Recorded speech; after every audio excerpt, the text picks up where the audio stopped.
നമസ്കാരം. Global fitness അക്കാദമിയിലേക്ക് എല്ലാവരെയും സ്വാഗതം ചെയ്യുകയാണ്. ഇന്നത്തെ വീഡിയോയിലൂടെ നമ്മൾ ചർച്ച ചെയ്യുന്ന പ്രധാന വിഷയം ശരീരവേദനകൾ വരാറുണ്ട്. ശരീരവേദനയ്ക്കുള്ള കാരണങ്ങളെക്കുറിച്ചാണ്. പ്രത്യേകിച്ച് സ്ത്രീകളാണെങ്കിൽ ഒരു 30-35 വയസ്സ് കഴിഞ്ഞാൽ ചിലപ്പോൾ രാത്രി ഉറങ്ങി രാവിലെ എഴുന്നേൽക്കുമ്പോൾ കൈവേദന, കാലുവേദന, പുറം വേദന, ചിലർക്ക് ബാക്ക് പെയിൻ, ഊരവേദന ഒക്കെ വരാറുണ്ട്. ഇങ്ങനെ ശരീരവേദനകൾ വരാനുള്ള കാരണങ്ങളെക്കുറിച്ചാണ് ഇന്നത്തെ വീഡിയോ ചർച്ച ചെയ്യുന്നത്. അതിനു മുമ്പ് നമ്മൾ മനസ്സിലാക്കേണ്ടത് ഈ ശരീരവേദനയ്ക്ക് 3 അവസ്ഥകളാണ്. ഒന്ന് നീർക്കെട്ടായിരിക്കും. ഏത് ബോഡി പെയിൻ ആണെങ്കിലും ഒന്ന് നീർക്കെട്ട് ഒരവസ്ഥ വരാറുണ്ട്. രണ്ടാമത്തെ ഒന്ന് വരാറുണ്ട് മസിൽ ടൈറ്റ്. നമ്മുടെ ശരീരത്തിലെ മസിലുകളുണ്ട്, ഈ മസിൽ ടൈറ്റ് വരാറുണ്ട്. മൂന്നാമത്തെ വരാറുണ്ട് നമ്മുടെ ശരീരഭാരം കാരണം പല ഭാഗത്തും എല്ല് തേയ്മാനം വരാറ്. അപ്പോൾ ഈ 3 രീതിയിലാണ് ശരീരത്തിൽ ബോഡി പെയിൻ അല്ലെങ്കിൽ ശരീരവേദന വരുന്നത്. പക്ഷേ ഇതിനൊരുപാട് കാരണങ്ങൾ, ഉദാഹരണത്തിന് ഈ നീർക്കെട്ട് വരാൻ ഒരുപാട് കാരണങ്ങളുണ്ട്, മസിൽ ടൈറ്റ് വരാൻ ഒരുപാട് കാരണങ്ങളുണ്ട്. അപ്പോൾ ഈ കാരണങ്ങളെക്കുറിച്ചാണ് നമ്മൾ ചർച്ച ചെയ്യുന്നത്. അപ്പോൾ ഈ വീഡിയോയിൽ ഈ ബോഡി പെയിൻ ഉള്ള ആളുകൾ എല്ലാവരും ഇവിടെ മുഴുവനായിട്ട് കേൾക്കുക. ഇതിൻ്റെ അവസാനത്തിൽ കൃത്യമായി ഒരൊറ്റ സൊല്യൂഷൻ പറയുന്നുണ്ട്. ഏത് തരത്തിലുള്ള ബോഡി പെയിനുകളും നിയന്ത്രിക്കാൻ പറ്റുന്ന ഒറ്റ സൊല്യൂഷൻ കൂടി പറയുന്നുണ്ട്. നമ്മൾ വളരെ പ്രധാനമായിട്ട് സ്ത്രീകൾക്ക് ഉണ്ടാകുന്ന ഒരു അവസ്ഥയാണ് ഹോർമോണൽ ചേഞ്ചസ് വരാറുണ്ട് സ്ത്രീകൾക്ക്. പ്രത്യേകിച്ച് ഒരു 40-50 ഇടയിൽ മിക്ക സ്ത്രീകൾക്കും മെനോപോസിൻ്റെ അവസ്ഥ വരാം. അങ്ങനെ ഹോർമോണൽ ചേഞ്ചസ് വരാം. ചിലർക്ക് PCOD എന്ന അവസ്ഥയിലേക്ക് വരാറുണ്ട്. ചിലർക്ക് ഈ തൈറോയ്ഡ് ഗ്രന്ഥിൻ്റെ വേരിയേഷനിൽ വരാൻ അസ്വസ്ഥതകളും വരാറുണ്ട്. ഈ 3 കാരണം വന്നാലും ചിലപ്പോൾ ബോഡി പെയിൻ വരാറുണ്ട്. ഈ 3 കാരണം വന്നു കഴിഞ്ഞാൽ മസിൽ ടൈറ്റ് ആവാറുണ്ട്. പല സ്ഥലത്തും ഈ നീർക്കെട്ടും വരാറുണ്ട്. അപ്പോൾ ഇങ്ങനെ ഒരു കാരണമുണ്ട്. രണ്ടാമത്തെ ഒന്നൊരു പ്രധാന കാരണം ഈ പ്രഗ്നൻസി സമയത്ത് വരുന്ന അസ്വസ്ഥതകളാണ്. അതായത് അത് വളരെ സിമ്പിൾ പറയാം. ഇത് പ്രഗ്നൻസി സമയത്ത് അവസാനത്തിൻ്റെ 8-ാമത്തെ 9-ാമത്തെ മാസങ്ങളിലൊക്കെ ഇപ്പോൾ ഒരു സ്ത്രീ നിൽക്കുക വിചാരിക്കും. സ്ത്രീൻ്റെ മുൻഭാഗത്തായി വെയിറ്റ് കൂടുന്നുണ്ടായിരിക്കുക. കുട്ടീൻ്റെ വെയിറ്റും അമ്നിയോട്ടിക് ദ്രവനങ്ങൾ മുന്നിലെ ഭാഗത്തേക്ക് നല്ല വെയിറ്റ് തൂങ്ങും. അപ്പോൾ ഈ തൂങ്ങുന്ന സമയത്ത് വളഞ്ഞാൽ നമ്മൾ സ്ത്രീകൾ നടക്കുക. ഈ നടക്കുന്ന സമയത്ത് അവർ നട്ടലിൻ്റെ കശേരിൻ്റെ അവസാനത്തെ കശേരി കൂടുതൽ പ്രഷർ അനുഭവപ്പെടാനും ചെറിയ രീതിയിൽ ബോഡി പെയിൻ ചെറിയ രീതിയിൽ ബാക്ക് പെയിൻ വരാൻ സാധ്യതയുണ്ട്. അപ്പോൾ നമുക്കറിയാം, നമ്മൾ നാട്ടിൽ നോക്കിക്കഴിഞ്ഞാൽ ഒരു ബാക്ക് പെയിൻ എടുത്തു കഴിഞ്ഞാൽ 90% സ്ത്രീകൾക്കായിരിക്കും ബാക്ക് പെയിൻ വരിക. ജെൻസിന് വളരെ കുറച്ചത് വരാറുള്ളൂ. അപ്പോൾ ഈ മെയിൻ ബാക്ക് പെയിൻ വരാനുള്ളൊരു കാരണം പ്രസവ സമയത്തുള്ള അശ്രദ്ധ അല്ലെങ്കിൽ പ്രസവ സമയത്തുള്ള ചില അസ്വസ്ഥതകളാണ്. മറ്റൊരു രീതിയാണ് ന്യൂട്രിയൻ ഡെഫിഷ്യൻസി. അതായത് ചില വിറ്റാമിൻ്റെ കമ്മി, പ്രത്യേകിച്ച് വിറ്റാമിൻ ഡിൻ്റെ കമ്മി, അല്ലെങ്കിൽ കാൽസ്യത്തിൻ്റെ കമ്മി, അല്ലെങ്കിൽ മാഗ്നീഷ്യത്തിൻ്റെ കമ്മിയൊക്കെ വന്നു കഴിഞ്ഞാൽ ശരീരത്തിൽ അസ്വസ്ഥതകൾ വരാറുണ്ട്. ചിലർക്ക് ശരീരത്തിൽ നീർക്കെട്ട് വരാറുണ്ട്. ചിലർക്ക് ഈ കാരണത്താൽ മലബന്ധ പ്രശ്നങ്ങളൊക്കെ വരാറുണ്ട്. ഇതൊക്കെ ചെറിയ ബോഡിയിൽ നീർക്കെട്ട് വരാനും ബോഡി പെയിൻ വരാനും സാധ്യത കൂടുതലാണ്. മറ്റൊന്നാണ് പുവർ സ്ലീപ്പ് ക്വാളിറ്റി, ഉറക്കം. നമ്മൾ പറയാറുണ്ട്, ഏത് ബില്ലിവിഡിയും പറയാറുണ്ട് ഉറങ്ങണം പറയാറുണ്ട്. കാരണം നമ്മുടെ ശരീരത്തിൽ ഒരുപാട് മസിലിൻ്റെ ബ്രേക്ക്, മസിൽ പൊട്ടുന്ന അവസ്ഥകൾ വരാം. അപ്പോൾ ഈ ശരീരത്തിൻ്റെ എല്ലാ റിപ്പയർ വർക്കുകളും നടക്കുന്ന സമയം ഉറങ്ങുന്ന സമയത്ത്, അത് ഗാഢ നിദ്ര സമയത്താണ്. അപ്പോൾ കൃത്യസമയത്ത് രാത്രി ഒരു 7 മണിക്കൂർ നല്ല രീതിയിൽ ശരീരത്തിന് റെസ്റ്റ് കൊടുത്തിട്ടില്ലെങ്കിലും നമുക്ക് ബോഡി പെയിൻ കൂടാൻ സാധ്യതകൾ ഉണ്ട്.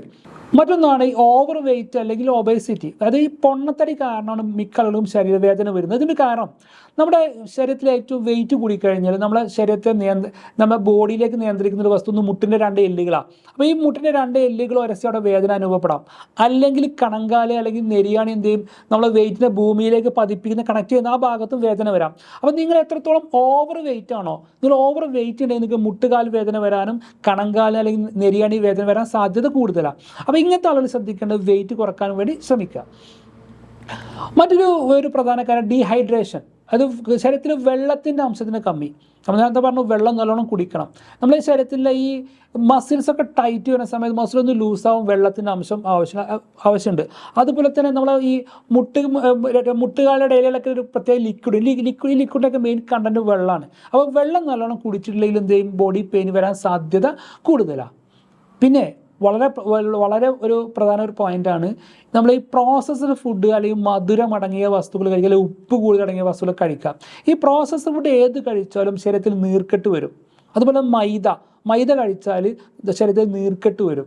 അപ്പോൾ ഇങ്ങനത്തെ പ്രോസസ്ഡ് ഫുഡുകളും ഈ മൈദ പോലത്തുള്ള വസ്തുക്കളും കഴിയുന്നത് ഒഴിവാക്കാൻ വേണ്ടി ശ്രമിക്കുക. പിന്നെ മറ്റൊരു ബോഡി പെയിൻ ഒരു കാരണം നമ്മൾ റോങ് പോസ്റ്റർ. ചിലർ ഒരുപാട് നേരം ഇങ്ങനെ വളഞ്ഞുത്തി ഇരുന്ന് മൊബൈൽ കളിച്ചിരിക്കും. അപ്പോൾ എന്തെയും ഈ കഴുത്തിന് വേദന വരാം. പിന്നെ മിക്ക സ്ത്രീകളും അല്ലെങ്കിൽ പുരുഷന്മാരാണ് ഒരുപാട് സമയം ഇരിക്കും. നമ്മൾ കൂടുതൽ സമയത്ത് ഇരിക്കരുത്. നമുക്ക് എന്തെങ്കിലും ആക്ടിവിറ്റി നടക്കാൻ, ബോഡി ചലിപ്പിക്കാൻ വേണ്ടി ശ്രമിക്കുക. നമ്മൾ കൂടുതൽ സമയത്ത് ഇരുന്നാൽ പോലും ബോഡിയിൽ നീർക്കെട്ട് വരാനും ശരീരവേദന വരാനും സാധ്യത കൂടുതലാണ്. പിന്നെ സ്ട്രെസ്സ് അല്ലെങ്കിൽ ടെൻഷൻ വന്നാലും നമുക്ക് ബോഡി പെയിൻ വരും. ശരീരത്തിൽ സ്ട്രെസ്സ് അല്ലെങ്കിൽ ടെൻഷൻ വന്നു കഴിഞ്ഞാൽ കോർട്ടിസോൾ എന്നുള്ള ഹോർമോൺ ശരീരത്തിൽ അധികമാവും. അപ്പോൾ ഹോർമോൺ അധികം വന്നു കഴിഞ്ഞാൽ എന്ത് ചെയ്യും, നമ്മുടെ ശരീരത്തിലെ മസിലൊക്കെ വളരെ ടൈറ്റ് ആകാനും പിന്നെ അത് ഒരു നീർക്കെട്ട് വരാൻ സാധ്യത കൂടുതലാണ്. പിന്നെ ഒന്നാണ് റെഡ്യൂസ്ഡ് ബ്ലഡ് സർക്കുലേഷൻ. ഈ രക്തത്തിൻ്റെ ഓട്ടം ശരീരത്തിൽ കമ്മി വന്നാലും നമുക്ക് എന്ത് ചെയ്യും, ബോഡി പെയിൻ വരും. അപ്പോൾ ഞാൻ പറഞ്ഞ ഈ ബോഡി പെയിൻ അല്ലെങ്കിൽ ശരീരത്തിൻ്റെ വേദനയ്ക്ക് 3 അവസ്ഥകളുണ്ട്. ഒന്ന് നീർക്കെട്ട് വരും ശരീരത്തിൽ, നീർക്കെട്ട് വരെ പല കാരണങ്ങളും നമ്മൾ പറഞ്ഞു. രണ്ടാമത് നമ്മൾ മസിലുകൾ ടൈറ്റ് ആകും, അതിനും പല കാരണങ്ങളും പറഞ്ഞു. മൂന്നാമത് എന്താ പറഞ്ഞാൽ നമ്മുടെ തടി കൂടുതലുള്ള പ്രശ്നങ്ങളാണ്. അപ്പോൾ ഈ 2-3 കാരണങ്ങളാണ് ഈ 2-3 കാരണത്താലാണ് ബോഡി പെയിൻ വരുന്നത്. അപ്പോൾ നമുക്ക് ഈ ബോഡി പെയിൻ എങ്ങനെ നിയന്ത്രിക്കാം? ഇതിൻ്റെ ഒറ്റ സൊല്യൂഷനാണ്, മെയിൻ സൊല്യൂഷൻ ഉള്ളത് എക്സസൈസ് ചെയ്യുക. ഒരു ദിവസം 1/2 മണിക്കൂർ നല്ല രീതിയിൽ എക്സസൈസ് ചെയ്യുക. എക്സസൈസിന് കൂടുതൽ ചെയ്യേണ്ട ആവശ്യമില്ല.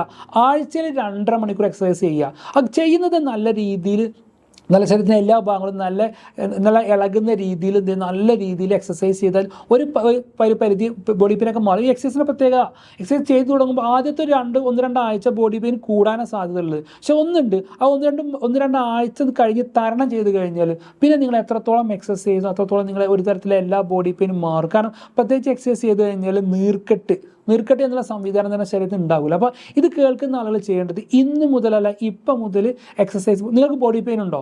ബോഡി പെയിൻ മാറ്റാൻ ഇംഗ്ലീഷ് മരുന്ന് കുടിച്ചുകൊണ്ട് അപ്പോൾ അസ്വസ്ഥരാവേണ്ട. കാരണം പല ഇംഗ്ലീഷ് മരുന്ന് കുടിച്ചാലും അത് കുറേ കുടിച്ച് എന്ത് ചെയ്യും, നമ്മുടെ ബോഡിയെ നശിപ്പിക്കാൻ അല്ലെങ്കിൽ കിഡ്നി പോലത്തെ നമ്മുടെ ആന്തരിക അവയവങ്ങൾ ഡാമേജ് വരാൻ സാധ്യത കൂടുതലാണ്. അപ്പോൾ നിങ്ങൾക്ക് ബോഡി പെയിൻ ഉണ്ടാവും. ഇന്ന് മുതലല്ല, ഇപ്പം മുതൽ എക്സസൈസ് എന്ന സംവിധാനത്തിലേക്ക് മാറുക. ഇന്ന് ലോകത്തിന് എന്ത് ചെയ്യുക, എക്സസൈസ് ചെയ്യാൻ റോഡിൽ ഇറങ്ങാതെ ജിമ്മിൽ പോകേണ്ട ആവശ്യങ്ങളില്ല.